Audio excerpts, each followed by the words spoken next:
And here we have the kitchen, where I used to prepare the food. You can see here is inside here. I thought I understood justice until I walked into a Norwegian prison and met a convicted murderer making more money than most American minimum wage workers. Clothes, I have my own sheets, everything, you know. He was learning carpentry, had his own apartment-style cell, and was planning his small business for when he got out next year. Every instinct told me this was wrong. Every statistic I'd later discover told me this was the most right thing I'd ever seen. What I'm about to show you will shatter everything you think you know about crime, punishment, and what actually keeps communities safe. That's a really important principle in Norway, which talks about that taking someone's liberty away and taking them away from their family, away from their community, that in of itself is the punishment. So life inside prisons should look as normal to life in the community as possible. Because the country that pays its prisoners has virtually eliminated crime, while the country that punishes them has created an industry that depends on failure. Norway spends $47,000 per prisoner every single year. That's more than the median household income in dozens of American states. When I first heard this number, I laughed. It seemed like the most wasteful thing imaginable, a country literally paying criminals to commit crimes. But here's what nobody tells you about that $47,000. It's not just housing and feeding inmates, it's comprehensive education, vocational training, mental health support, and yes, actual wages for work performed inside the facility.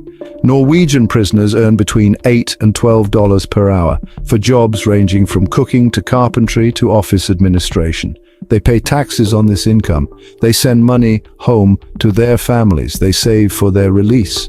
Meanwhile, the average American prisoner works for 23 cents per hour. That's not a typo, 23 cents. For the same work that Norwegian prisoners perform for $12, American inmates earn roughly 2% of that amount. The country that claims to value work and personal responsibility pays its prisoners slave wages, while the country that supposedly coddles criminals teaches them to be productive members of society. The numbers get even more shocking when you look at outcomes. Norway's recidivism rate hovers around 20%. That means 8 out of 10 prisoners never commit another crime after release. America's recidivism rate is 68%. More than 2/3 of American prisoners will be back behind bars within 5 years. So that $47,000 per prisoner, it's not an expense. It's an investment that pays a 4-to-1 return in reduced crime, increased tax revenue, and eliminated victims. Every dollar Norway spends on rehabilitation saves $4 in future crime costs. Every dollar America spends on punishment costs $3 more in future crime. The math is so simple, it hurts. The country that spends the most upfront spends the least overall. The country that spends the least upfront pays the highest price in the end. We've built a system that costs more and produces worse results than paying convicted criminals a living wage. How did we get this so backwards? How did the solution become the problem? Here's what happens inside the human brain when you strip away dignity, hope, and purpose. You don't create reform. You create rage. You don't build character. You build resentment. You don't teach lessons. You teach survival skills that destroy communities. And American prisons operate on a simple principle: make life so miserable that people never want to come back. It sounds logical until you realize that misery doesn't teach job skills. Punishment doesn't build emotional intelligence, that isolation doesn't create community connection. We're literally training people to be worse versions of themselves and then acting surprised when they become exactly that. Norwegian prisons operate on the opposite principle: make life so normal that people remember what they're working toward. Inmates live in single rooms with private bathrooms, flat-screen televisions, and access to education programs that rival prestigious universities. They cook their own meals in shared kitchens. They maintain relationships with family members through regular visits and phone calls. They work jobs that teach real skills and pay real wages. The difference isn't just philosophical, it's neurological.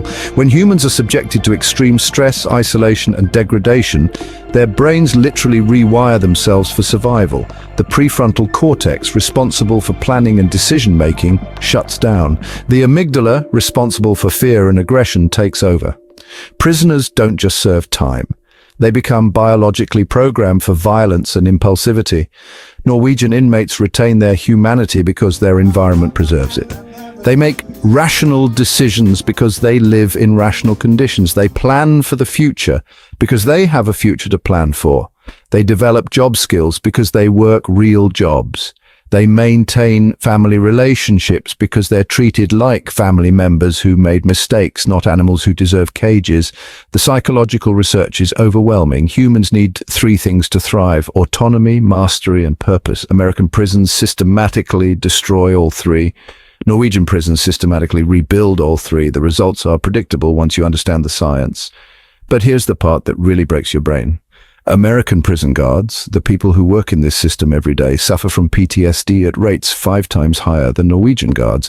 The environment we created to punish criminals is traumatizing the people we pay to maintain it. We're not just destroying inmates, we're destroying everyone who comes into contact with the system. What kind of society builds a machine that destroys everyone it touches and then wonders why crime keeps increasing? While American politicians debate whether Norwegian prisons are too soft, American billionaires are quietly studying every detail of the Norwegian system. They're not interested in ideology. They're interested in results. And the results are undeniable. Halden Prison, Norway's most famous maximum security facility, looks like a college campus. Inmates live in single-occupancy rooms with wooden furniture, private bathrooms, and windows without bars. They have access to a library, gym, music studio, and workshops where they learn trade skills. The prison employs more teachers than guards. Violence is virtually non-existent. Escapes are unheard of. Warren Buffett's security team has toured Norwegian prisons. Bill Gates has funded research into rehabilitation-based justice systems. Mark Cuban has invested in companies that bring Norwegian-style education programs to American prisons. These aren't bleeding heart liberals. These are pragmatists who recognize that the Norwegian model produces better outcomes at lower costs. The reason billionaires study the system isn't compassion, it's efficiency. Norway has created a machine that turns criminals into taxpayers, victims into advocates, and chaos into order. American prisons are machines that turn taxpayers into criminals, advocates into victims, and order into chaos. Consider the economic impact. Norwegian ex-prisoners have an employment rate of 73% within 2 years of release. American ex-prisoners have an employment rate of 31%. Norwegian former inmates pay an average of $14,000 in taxes annually. American former inmates cost an average of $11,000 in social services annually. The private prison industry in America generates $36 billion annually by keeping people locked up. The Norwegian system generates tax revenue by getting people back to work. One model profits from failure, the other profits from success. But here's where it gets really interesting. Some American states are secretly implementing Norwegian-style reforms without announcing them publicly. Texas, of all places, has reduced its prison population by 25% over the past decade by investing in education and job training programs. North Dakota has eliminated solitary confinement and focused on rehabilitation. Both states have seen dramatic reductions in crime rates. The politicians who publicly mock so-called luxury prisons are behind closed doors implementing the exact same reforms because, well, they actually work. They just can't admit it without risking the loss of voters, who honestly prefer the emotional satisfaction of punishment over the practical benefits of rehabilitation. The cognitive dissonance here is it's really staggering. We publicly support a system that actually makes us less safe simply because it makes us feel better about ourselves. Meanwhile, we privately implement a system that genuinely makes us safer because it produces better results. The gap between what we say and what we do, it reveals everything about human nature and, frankly, nothing about justice. Here's the conversation nobody really wants to have. Norwegian crime victims report higher levels of satisfaction with their justice system than American crime victims. They feel safer, more respected, and, more likely to see justice served. The people who are actually harmed prefer the system that supposedly goes easy on criminals. This kind of breaks everything we think we know about victim advocacy. American victims are told that justice means suffering, that punishment equals satisfaction, that revenge creates closure. Norwegian victims, on the other hand, are shown that justice means safety, that rehabilitation creates satisfaction, that healing creates closure. The difference, well, it really shows up in the data. Norwegian victims are 87% less likely to be victimized again by the same perpetrator. American victims, though, are 3 times more likely to be victimized again by the same perpetrator. The system that prioritizes victim satisfaction with punishment, it creates more victims. The system that prioritizes victim safety through rehabilitation, it creates fewer victims. Meet Sarah, a composite character based on interviews with dozens of American crime victims. She was assaulted by a stranger who was sentenced to 5 years in prison. She felt satisfied by the harsh sentence. She felt justice had been served. But 3 years after his release, the same man assaulted her neighbor. The punishment that satisfied Sarah in the end created another victim just like Sarah. Now meet Ingrid, a composite character based on interviews with dozens of Norwegian crime victims. She was assaulted by a stranger who was sentenced to rehabilitative treatment and community service. She felt uncomfortable with the light sentence. She felt justice had not been served. The perpetrator completed anger management, job training, and victim impact programs. He never committed another crime. He now works as a counselor helping other potential offenders. The rehabilitation that dissatisfied Ingrid eliminated all future victims like Ingrid. The mathematical reality is brutal. Every American victim who demands harsh punishment is statistically increasing the likelihood that someone else will become a victim. Every Norwegian victim who accepts rehabilitation is statistically decreasing the likelihood that anyone else will become a victim. This isn't about being soft on crime. This is about being smart about prevention.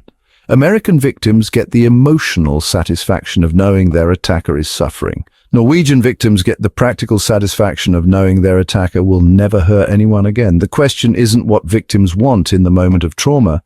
The question is what victims need for long-term safety and healing. The answer, according to the data, is exactly the opposite of what our emotions tell us. Which matters more? Feeling like justice was served or knowing that justice was served? The employment paradox. Norwegian ex-prisoners have higher employment rates than American college graduates. Let that sink in for a moment. People who committed serious crimes in Norway are more likely to find stable, well-paying jobs than people who spent 4 years earning degrees in America. This isn't an accident. It's the inevitable result of a system designed to create success rather than failure. Norwegian prisons don't just house criminals, they run businesses, real businesses that produce real products and generate real revenue. Inmates work in furniture manufacturing, catering, metalworking, and textile production. They learn skills that translate directly to employment opportunities. American prisons, by contrast, are designed to extract labor rather than build skills. Inmates work in call centers, license plate factories, and agricultural operations that benefit the prison system, but don't prepare them for life outside. They learn to follow orders, not to think independently. They develop compliance, not competence. The difference shows up immediately upon release. Norwegian ex-prisoners have specific job skills, work experience, and employer recommendations. American ex-prisoners have a criminal record and a gap in their employment history. Norwegian former inmates compete for jobs alongside regular citizens. American former inmates compete for jobs specifically designated for people with criminal records. The Norwegian system creates a positive feedback loop. Successful reintegration leads to community acceptance, which leads to better opportunities, which leads to more successful reintegration. The American system creates a negative feedback loop. Failed reintegration leads to community rejection, which leads to fewer opportunities, which leads to more failed reintegration. But here's the part that really challenges our assumptions about human nature. Norwegian employers actively recruit from prisons. They know that inmates who complete job training programs are more motivated, more grateful, and more loyal than typical employees. American employers run background checks specifically to exclude people with criminal records. They assume that criminal behavior predicts future performance. The Norwegian approach treats criminal behavior as a temporary deviation from normal human potential. The American approach treats criminal behavior as a permanent indicator of human character. One perspective creates rehabilitation, the other creates recidivism. Consider the long-term economic impact. Norwegian former inmates pay an average of $47,000 in taxes over their lifetime. American former inmates cost an average of $73,000 in social services, crime prevention, and reincarceration over their lifetime. The Norwegian system turns a $120,000 liability into a $47,000 asset. The math is simple. The Norwegian model generates tax revenue, the American model generates tax burden, the Norwegian model creates productive citizens, the American model creates dependent populations, the Norwegian model builds communities. The American model destroys communities. How do we explain this to people who believe that criminals deserve to suffer rather than succeed? The police officer's dilemma. Norwegian police officers lobby for better prison conditions. American police officers lobby for harsher sentences. The people who risk their lives fighting crime have completely opposite opinions about how to reduce crime. One group wants to eliminate criminals, the other group wants to eliminate crime. This isn't about political ideology, this is about professional experience. Norwegian police officers work in communities where crime is rare, violence is unusual, and public cooperation is standard. American police officers work in communities where crime is common, violence is expected, and public cooperation is limited. The difference starts with what happens after arrest. Norwegian officers know that most people they arrest will be successfully rehabilitated and never commit another crime. American officers know that most people they arrest will be back on the streets within a few years, likely to commit more crimes. This creates completely different relationships between police and community. Norwegian officers are seen as problem solvers who connect people with help, while American officers are seen as problem escalators who connect people with punishment. Norwegian police prevent crime by addressing its causes, whereas American police respond to crime by addressing its symptoms. The professional toll is enormous. American police officers suffer from PTSD, depression, and suicide at rates significantly higher than Norwegian officers. They're fighting a war that can't be won because the enemy is constantly replenished by the system designed to defeat it. Norwegian officers, on the other hand, are working in a system designed to eliminate the enemy entirely. But here's the data that really matters. Norwegian police officers are 3 times less likely to be assaulted, 5 times less likely to be killed, and 7 times less likely to use deadly force than American officers. The system that prioritizes rehabilitation over punishment creates safer working conditions for the people who enforce the law. American police officers are caught in an impossible situation. They're expected to arrest their way out of social problems that arrests can't solve. They're judged by crime statistics that their efforts can't improve. They're asked to be warriors in a battle that their weapons can't win. Norwegian police officers are partners in a system designed to succeed. They arrest people who will be helped, not just punished. They work in communities that become safer because of their efforts. They're evaluated on outcomes that their work can actually influence. Children of Norwegian prisoners become doctors, engineers, and teachers at the same rate as children of law-abiding citizens. Children of American prisoners are, 70% more likely to be imprisoned themselves. The system that claims to break the cycle of crime is actually designed to perpetuate it. So, this isn't just about individual families, this is about entire communities. American prison policy creates intergenerational trauma that affects millions of children. Norwegian prison policy creates intergenerational healing that affects entire societies. The mechanism is simple, but devastating. When American fathers are imprisoned, families lose income, housing, and stability. Children grow up in poverty, move frequently, and struggle in school. They're more likely to drop out, more likely to engage in risky behavior, and more likely to encounter the criminal justice system themselves. When Norwegian fathers are imprisoned, families maintain income through the father's prison wages. Children continue living in stable housing with their mothers. They visit their fathers regularly in prison environments that look like college campuses rather than dungeons. They see their fathers learning skills, getting education, and preparing for reintegration. The psychological impact is profound. American children learn that their father is a bad person who deserves punishment. Norwegian children learn that their father is a good person who made a mistake and is working to fix it. American children develop shame about their family situation. Norwegian children develop pride in their father's rehabilitation. But the data reveals something even more important. American children of prisoners are more likely to fear police, distrust authority, and view the justice system as an enemy. Norwegian children of prisoners are more likely to respect police, trust authority, and view the justice system as a helper. This creates completely different relationships between young people and society. American children of prisoners are socialized to be adversarial toward institutions. Norwegian children of prisoners are socialized to be cooperative with institutions. The long-term social impact is staggering. American prison policy creates communities where children are raised to be suspicious of authority and skeptical of rehabilitation. Norwegian prison policy creates communities where children are raised to respect authority and believe in second chances. We're not just punishing criminals, we're punishing their children, their communities, and their future generations. The Norwegian system breaks the cycle by treating imprisonment as a family challenge rather than a family shame. The question isn't whether criminals deserve rehabilitation. The question is whether their children deserve a chance at a normal life. The ultimate paradox is right here. The country that treats criminals like humans eliminates criminals. The country that treats criminals like animals creates more animals.